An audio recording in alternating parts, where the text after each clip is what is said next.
Merci Jérémy, puis merci au comité Mars Bleu de l'invitation pour présenter donc ces nouveautés en radiologie et radiologie interventionnelle. Donc en 10 minutes aujourd'hui, je vais concentrer sur la radiologie interventionnelle puisqu'on a eu une grande nouveauté sur fin 2024, début 2025 et je vais vous la présenter.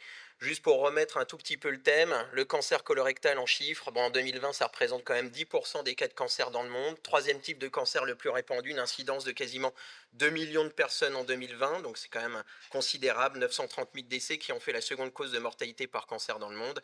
Cependant, la mortalité diminue dans les pays occidentaux donc depuis 2012, notamment grâce aux programmes nationaux de dépistage, l'amélioration des approches thérapeutiques qui vont permettre donc un meilleur contrôle de la maladie, voire une guérison dans certains cas.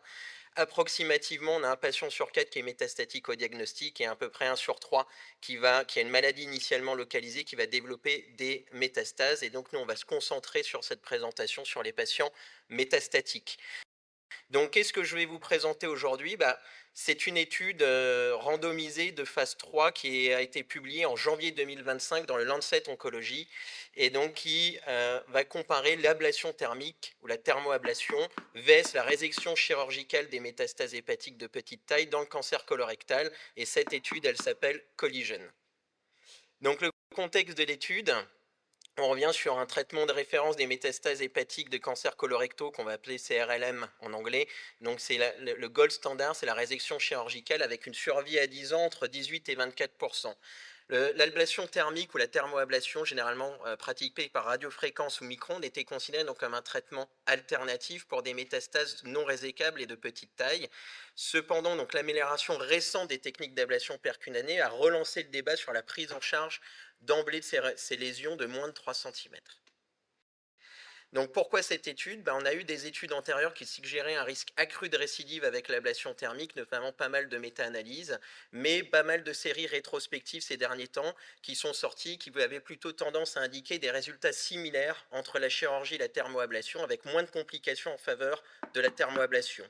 Donc l'hypothèse de cette étude, c'est de rechercher une non-infériorité de l'ablation thermique par rapport à la résection chirurgicale en termes de survie chez les patients avec des petites métastases hépatiques de 3 cm ou moins.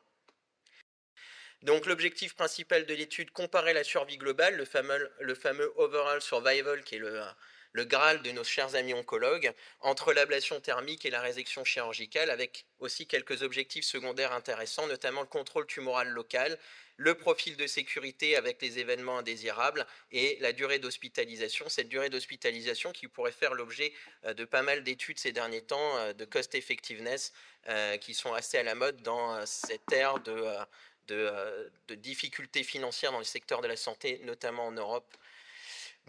Donc, conception de l'étude, c'est un essai contrôlé randomisé de phase 3, multicentrique, donc principalement géré aux Pays-Bas, mais également avec des centres en Belgique et en Italie, qui a enrôlé 300 patients avec des métastases, métastases hépatiques de cancer colorectaux de 3 cm ou moins, avec randomisation de 1 pour 1 entre ablation et résection chirurgicale. Et il y a également fait des sous-groupes avec une stratification selon la charge tumorale, en faible charge tumorale intermédiaire ou forte. Faible charge tumorale, ça correspondait à 1 à 3 lésions métastatiques hépatiques de moins de 3 cm ou moins. Les charges intermédiaires, c'était de 4 à 10 lésions. Et les charges fortes, c'était globalement les mêmes patients, mais qui auraient nécessité en chirurgie une hépatectomie majeure. Procédure de traitement, donc ces patients, ils ont été sélectionnés, il y avait une nécessité qu'il n'y ait pas d'autres métastases, c'est-à-dire pas de métastases extra-hépatiques, avec un maximum de métastases hépatiques de 10 ou moins une métastase résécable ou accessible à une ablation percutanée de moins de 3 cm. On autorisait des résections additionnelles pour des lésions de plus de 3 cm ou des ablations également additionnelles pour des lésions non résécables. Donc ces patients, ils ont été sélectionnés par un comité expert, donc c'est généralement une réunion pluridisciplinaire, un colloque pluridisciplinaire. Les patients étaient après stratifiés via les sous-groupes dont on a parlé, randomisés. Alors pour les groupes avec des charges tumorales intermédiaires et autres, ils étaient randomisés après une évaluation échographique intraopératoire et soit dans le bras A qui était résection, soit dans le bras B expérimental ou appelé expérimental, qui était l'ablation. Puis après, suivi, il y avait un suivi qui était réalisé, suivi oncologique. Donc, en ce qui concerne les techniques utilisées en résection chirurgicale étaient soit ouvertes, soit laparoscopiques, et pour les ablations thermiques, c'était soit du micro-ondes ou de la radiofréquence, percutanée ou péropératoire. Pour ceux qui étaient là l'année dernière, je vous avais fait un topo donc, sur les thermoablations, notamment, donc on avait pu voir en détail quel était le micro-ondes et la radiofréquence. Je vous rappellerai à ce sujet qu'il n'y avait pas de différence d'efficacité dans les études aujourd'hui entre la radiofréquence et le micro-ondes qui sont considérées comme des techniques équivalentes. Je demanderai si possible aux gens qui sont connectés de couper les micros, merci. Critère principal et seuil de non-infériorité. Donc le critère principal, c'était la survie globale, donc l'overall survival. Et pour définir la marge de non-infériorité, ce qui a été utilisé, c'est les données de la littérature. Et donc il y a un hazard ratio qui a été établi à 1,30. Il y a une analyse intermédiaire qui a été réalisée à 12 mois après 50% des inclusions, ce qui a mené à l'arrêt de l'étude et à la publication anticipée des résultats, puisqu'avec ces 300 patients, on a pu prouver la non-infériorité de la thermoablation, mais pas mal d'autres effets, d'autres facteurs, on va dire, plutôt favorables qui ont fait que l'étude a été arrêtée là pour pouvoir publier les résultats et faire bénéficier les patients de thermoablation. La médiane de survie, elle était non atteinte dans les deux groupes. L'hazard ratio à 1,5 qui a donc confirmé avec une non-infériorité et une survie à 1 an dans les deux groupes chirurgie et ablation était de quasiment 93%, donc des très bonnes survies qui sont équivalentes dans les deux groupes à 1 an. En ce qui concerne toujours la survie globale, il y a une analyse qui a été faite en sous-groupe selon la charge tumorale et ce qui est montré qu'il y avait en gros une survie globale similaire entre l'ablation et la chirurgie quand on venait à analyser les 3 sous-groupes dont on a parlé.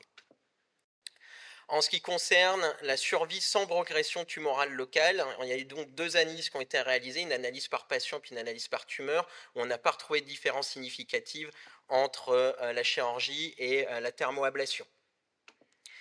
En ce qui concerne cette fois-ci le contrôle tumoral local, pareil, analyse par patient, analyse par tumeur.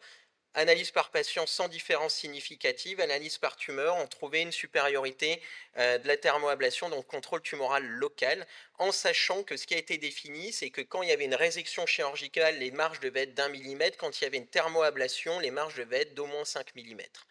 Un taux de retraitement qui était un petit peu plus élevé dans le groupe chirurgical que dans le groupe ablation. En ce qui concerne toujours le contrôle tumoral local, dans la plupart des sous-groupes, l'ablation et la chirurgie donc, offrent un contrôle tumoral local comparable. Cependant, dans le groupe B, qui était les charges tumorales intermédiaires, il y avait un léger avantage dans le groupe ablation avec une différence significative à 0,038. Et donc, ce qui concerne que l'ablation donc, est une alternative viable avec des bénéfices potentiels dans certains sous-groupes.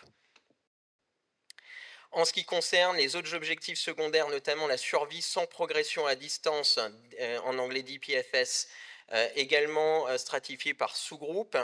Globalement, on avait des résultats équivalents, en tout cas pas de différence significative. On a quand même vu sur un des sous-groupes une différence faible mais significative dans la progression à distance, là cette fois-ci en faveur de la chirurgie. Donc, ce qui nous fait quand même amener à penser que la sélection des patients est cruciale, et notamment les stratégies de traitement systémique qui vont avoir un rôle important, notamment après les traitements locaux régionaux. S'il vous plaît, dans les gens en ligne, il faudrait couper les micros.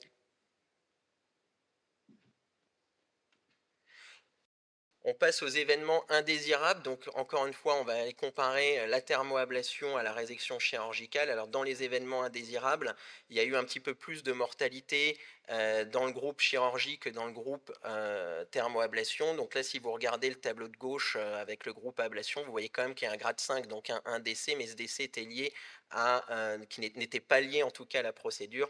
Et dans le groupe chirurgie, il y a eu 3 décès, dont notamment 2 qui étaient certainement liés à la procédure. Quelqu'un qui tapote sur sa table.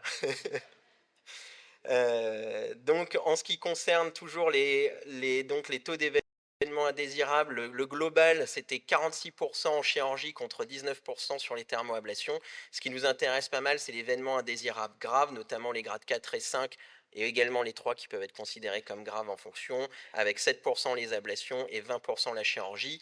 Donc on voit quand même là pour le coup une certaine différence dans la morbidité entre la thermoablation et la chirurgie en faveur de la thermoablation. La durée médiane d'hospitalisation, c'était 1 jour pour les thermoablations, 4 jours en chirurgie, donc là pareil, une durée sensiblement inférieure pour la thermoablation. Donc les points clés de cette étude, premier point clé, c'est que l'ablation thermique est une alternative non inférieure à la résection chirurgicale dans les métastases de cancers colorectaux de 3 cm ou moins, sans différence significative en survie globale, comme on a pu le voir. Elle montre un meilleur profil de sécurité pour l'ablation par rapport à la chirurgie avec moins de complications, 19% vs 46 et c'était significatif, moins d'événements indésirables graves, aucun décès lié au traitement dans le groupe ablation. En ce qui concerne le troisième point, on a un contrôle tumoral similaire, donc non-infériorité qui a été confirmée en analyse par patient, une supériorité de l'ablation en analyse par tumeur, comme on a pu le voir dans une des slides. Une hospitalisation plus courte et une récupération plus rapide dans le cas de la thermoablation avec une médiane d'hospitalisation d'1 jour vs 4 qui était largement significative. Et on va vers un traitement plus personnalisé avec une ablation, aujourd'hui une thermoablation qui ne doit plus être réservée uniquement aux lésions secondaires non résécables mais qui doit être donc envisagée donc pour ces petites lésions éventuellement en premier choix à discuter en réunion pluridisciplinaire avec les patients et donc un choix de traitement adapté selon les caractéristiques du patient, son choix et l'expertise locale disponible. Donc en conclusion, l'ablation thermique ne doit plus être limitée uniquement aux petites métastases colorectales puisque c'est une alternative non inférieure à la chirurgie pour les lésions donc de 3 cm et moins avec moins de complications et de récupération plus rapide. Le choix de traitement doit être discuté selon les caractéristiques du patient dans un centre expert afin de permettre une prise en charge plus personnalisée et la moins invasive possible. Et on a besoin de nouvelles études pour pouvoir évaluer le suivi à long terme et l'évaluation de traitements combinés, notamment thermoablation, plus traitement systémique, ou justement ce qu'on fait pas mal aussi ici à Genève, c'est combiner de la chirurgie et de la thermoablation en opératoire. Je vous remercie pour votre attention. Puis une petite image où vous voyez à quoi ça ressemble une thermoablation sous scanner. C'est 2 aiguilles qui sont dans le patient, le scanner qui est là. Puis là, on voyait que c'était un patient qui avait pas beaucoup de plaquettes parce qu'il avait une transfusion en parallèle. Merci beaucoup.